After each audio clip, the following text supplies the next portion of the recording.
बड़ी खबर लगातार इस वक्त सामने आ रही है और एक ब्रेकिंग न्यूज ये है कि गीदड़ भपकी देने वाले पाकिस्तान में इस वक्त डर देखा जा रहा है। बिलावल भुट्टो के परिवार ने भी देश छोड़ दिया है, यानी कि पाकिस्तान छोड़ दिया है और बिलावल भुट्टो का परिवार अब कनाडा चला गया, यानी कि अपने परिवारों को सेव किया जा रहा है। इससे पहले पाकिस्तान के जनरल आसिम मुनीर का परिवार भी पाकिस्तान छोड़कर जा चुका है। खबर ऐसी थी कि वो पाकिस्तान छोड़कर जनरल मुनीर का परिवार लंदन चला गया है, लंदन या न्यू जर्सी भेजा गया है। और अब बिलावल भुट्टो, जो अभी 2 दिन पहले तक खून की नदियां बहाने की धमकी दे रहे थे, वो कह रहे थे कि इस दरिया में पानी नहीं बहेगा तो इस दरिया में खून बहेगा हिंदुस्तानियों का, वो अपने परिवार को लेकर बड़े चिंतित हो गए हैं, बड़े डर गए हैं। और अब बड़ी बड़ी धमकियां देने वाले बिलावल, मुनीर और पाकिस्तान के बड़े बड़े नेता अपने परिवार को सेव करने में जुटे हैं। जनता की उनको कोई चिंता नहीं है, वो है ना कि जनता मरे तो मरे, जनता की कोई चिंता नहीं है, लेकिन अपने अपने परिवारों को सेव कर रहे हैं, सुरक्षित कर रहे हैं। मैं जरा दिखा रहा हूं आपको कि अभी 2 दिन पहले तक कैसे बड़ी बड़ी तकरीरें दे रहे थे, बड़ी बड़ी धमकियां बिलावल भुट्टो दे रहे थे, अब मारे डर के अपने परिवार को पाकिस्तान से भगा दिया है, कनाडा भेज दिया। मोदी ने और उनकी हुकूमत ने ऐलान किया कि अब वो ये मुआहिदा नहीं मानते। और मैं सखर में इसी सिंधु दरिया के साथ खड़े होके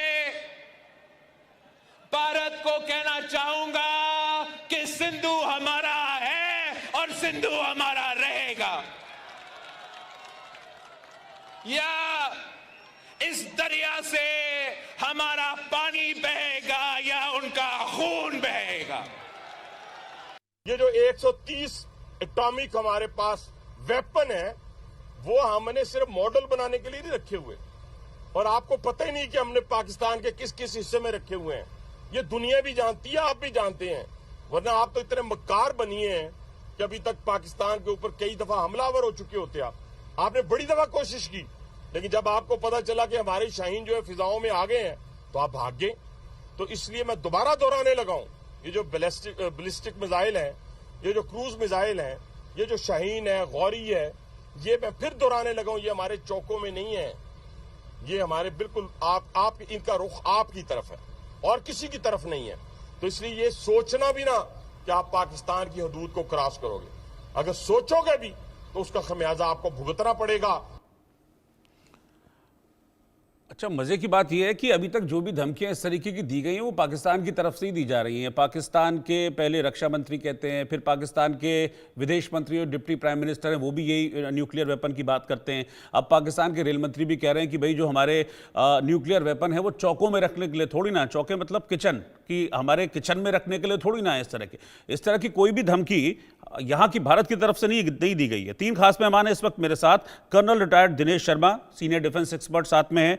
colonel retired Sanjeet Sirohi ji, senior defence expert साथ में हैं। और पीजे मीर साहब, सीनियर जर्नलिस्ट हैं पाकिस्तान के, वो भी इस वक्त साथ में जुड़े हैं। आप तीनों का बहुत बहुत स्वागत है। सबसे पहले मीर साहब, मैं आपके पास आ रहा हूं, ये किस तरह की भगदड़ मची हुई है? बिलावल भुट्टो बड़ी बड़ी तकरीरें दे रहे हैं और सबसे पहले सेफ अपने परिवार को करते हैं।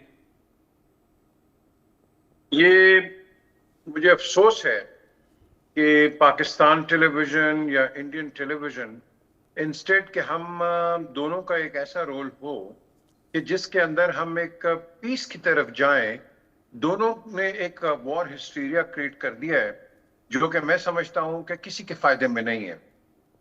बिलावल ने जो की है बात कि ये खून बहेंगे, ये बात करने वाली नहीं है।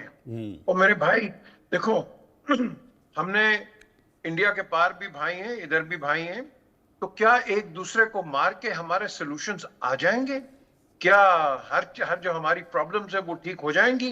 नो, बिल्कुल। ये वक्त है कि जिसमें हमने बैठ के एक दूसरे से बातचीत करनी है।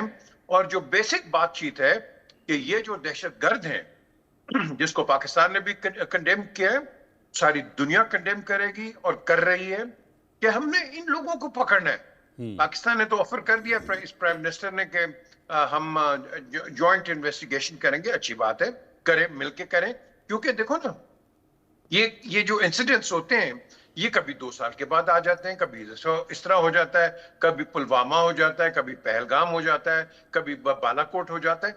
ये कब तक हम इस तरह करते रहेंगे? ये हमें, हमारे पास किसी के पास टाइम नहीं है कि हम इन्हीं चीजों में उलझे रहें और ये जो दहशतगर्द हैं ये दोनों का फायदा उठाएं। हमें चाहिए बड़ी संजीदगी से एक दूसरे से। आज आप देखो, वो सोशल मीडिया में देख रहा हूं मैं, वो कुछ पाकिस्तानी लगे हुए हैं, कुछ इंडियंस लगे हुए हैं, एक दूसरे, ये इकट्ठे रहे हैं, सारे इकट्ठे रहते हैं बाहर, और बाहर जाके क्या कर रहे हैं? हम क्या अपना एक एग्जाम्पल दे रहे हैं कि यार इतनी हमारे अंदर, दोनों के अंदर जहर भरा हुआ है। खुदा के लिए यार, ये इस तरह नहीं होता।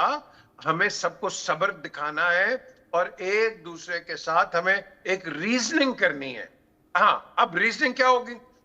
एक आप बात करेंगे, अगर हिंदुस्तान से कोई बात करेगा, इधर पाकिस्तान वाला को औखा हो जाएगा, इधर से बात करेगा, हिंदुस्तान में कोई औखा हो जाएगा। ये कॉन्वर्सेशन नहीं है। We have had enough of this conversation. हमें अब चाहिए आगे बढ़ो यार, पर यहाँ भी गरीब हैं, वहां भी गरीब हैं। क्या जंग करके हम खुश हो जाएंगे? दोनों एक दूसरे को मार के खुश हो जाएंगे? नहीं। बिल्कुल, आपकी बात से मैं बिल्कुल इत्तेफाक रखता हूं मीर साहब। हाँ, आपकी बात से मैं बिल्कुल इत्तेफाक रखता हूं, लेकिन ऐसा तो नहीं है कि बातचीत की कोशिशें नहीं हुई हैं। बातचीत की कोशिशें तो हर दम बहुत बार हुई हैं, डॉजियर्स तक सौंपे गए हैं, लेकिन उसके बावजूद अगर बातचीत के बाद अगर इस तरह की, एक मिनट माफी के साथ आपको रोक रहा हूं, एक खबर आ रही है, फिर मैं आप लोगों के पास वापस लौटूंगा।